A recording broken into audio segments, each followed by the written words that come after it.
કોટળા ગામે પાણી પુરવઠાની ઓફિસમાં નવા હોલ બનાવવાનું કામ ચાલુ છે।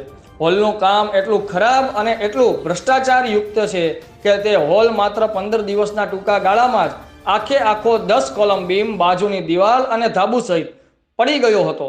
જોકે તે જ કોન્ટ્રાક્ટર દ્વારા ફરીથી ચૂપચાપ એને એ જ કોન્ટ્રાક્ટ આપી અને ફરીથી હોલ બનાવવાનું કાર્ય ચાલુ કરાતા લોકમુખે એક વાતે ચર્ચાનું જોર પકડ્યું છે કે ફરી આવી ઘટના બનશે અને જાનહાનિ થશે તો એના માટે જવાબદાર કોણ?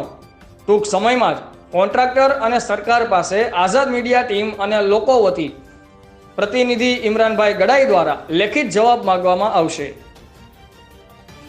અહેવાલ ઇમરાનભાઈ ગડાઈ, આઝાદ મીડિયા લાઈવ, ધંધુકા।